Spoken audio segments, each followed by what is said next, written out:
All right, today we're going to tackle a concept that is, no joke, the absolute bedrock of calculus, the limit. And to make it really click, we're going to look at it through the lens of an ancient sport. So, you might be asking yourself, what in the world does an archer aiming for a bullseye have to do with advanced math? Well, let's find out. It probably sounds a little strange, right? But believe me, the focused precision of an archer, it's the perfect way to wrap our heads around one of the most fundamental ideas in all of math. See, it's all about one thing, the approach. Okay, first up, an archer's precision. Let's really zero in on what an archer is trying to do.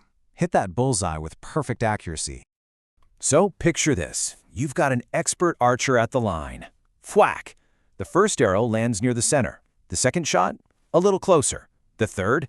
Even closer still. You see the pattern, right? With every single shot, that arrow is getting measurably, undeniably nearer to the absolute dead center of the target. Now, here's the twist. In the world of calculus, we actually don't care if the archer ever hits a perfect bullseye. Seriously, what we're fascinated by is the process, this idea of getting closer and closer and closer, narrowing that gap with every single try. That journey of approaching a target, that's the core idea, the whole intuition behind a limit. Okay, so how do we translate this aim into math? Let's take that idea of an arrow, just zeroing in on a target, and put it into the language of mathematics. How do we actually describe this approaching behavior, but with numbers? So here's the textbook definition. A limit is the value a function approaches as the input gets closer and closer to some number. Let's break that down with our archer. Think of the archer's tiny adjustments as the input, and where the arrow actually lands, that's the output. The limit is just asking a really simple question. Based on the trend we're seeing, where does it look like the arrow is headed? Okay, let's see what this looks like with some actual numbers. Check out this table. Look at that top row, x. See how we're sneaking up on the number 1 from both sides? We've got 0.9, 0.99, 0.999, getting super close from below. And then from the other side, 1.1, 1.01, 1.001, getting super close from above. Now, as we do that, watch what happens to the output, f of x, in the bottom row. You can totally see it, can't you? The function's values are just squeezing in on 2.5. From the left side, they're climbing up, 2.49, 2.499, and from the right, they're coming down, 2.501. It's just like our archer's arrows. All the evidence, all the outputs are pointing to one single value. In this case, that value is 2.5, so we say the limit is 2.5. Simple as that. All right, section 3, approaching from each side. But what if the direction you're coming from actually matters? You know, an archer might have wind pushing from the left, but not from the right. Well, in calculus, we've got a way to talk about that. They're called one-sided limits. So, take a look at this graph. Let's focus on what's happening right at the input value x equals -2. Imagine you're a little person walking along this blue curve, starting from the far left. As you get closer and closer to that vertical line at -2, where are you headed on the y-axis? Now hit reset, come at it from the other direction, from the right side. Are those two paths leading you to the same spot? The answer is a big, clear no, not even close. If you come at it from the left, your path is aiming straight for a y value of -1. But if you come at it from the right side, you're aiming for +1. These two paths are headed for completely different places. And here's the absolute rule of the game. For a limit to exist, the path from the left and the path from the right have to agree. They have to be aiming for the exact same target. Since they don't in this case, we say the overall limit at x equals -2, well, it does not exist. You'll see this written as DNE a lot. Okay, next up, aim versus impact. Now this next idea is one of the most important and maybe one of the trickiest concepts when you're learning about limits. It's all about the difference between where you're aiming and where you actually land.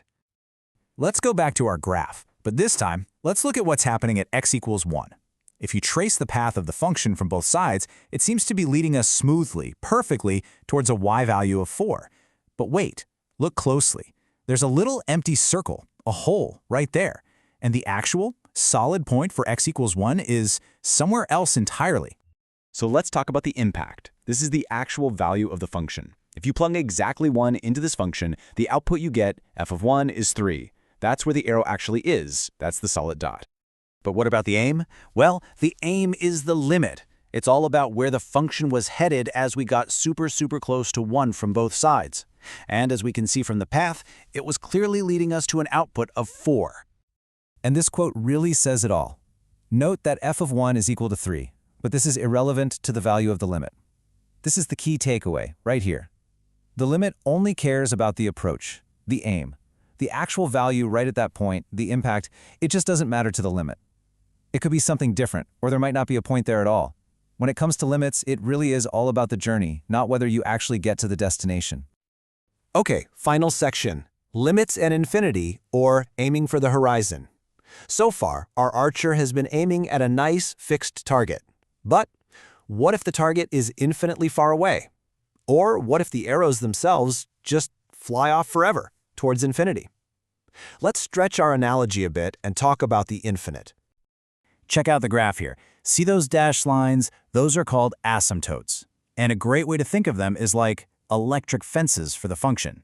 They're lines that our function gets closer and closer and closer to, but it will never, ever touch or cross them. They're like a horizon that you can walk towards forever but never quite reach. So let's break down what's happening. See those two vertical dashed lines? As our x value gets closer and closer to those walls at x equals -2 and x equals 3, where does the function go? Whoosh! It shoots straight up, rocketing towards positive infinity. It's aiming for the sky. Now look at that horizontal line at y equals 1. This is like a target that's infinitely far down the field. As our input x gets bigger and bigger, as we move way out to the right, the function's value gets closer and closer and closer to 1.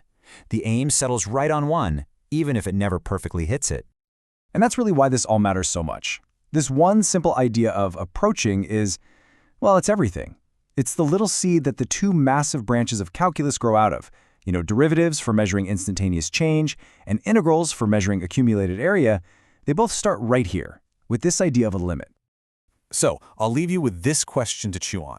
If a limit is all about describing a destination that we're approaching, what happens when that destination is infinity itself? What does that even mean?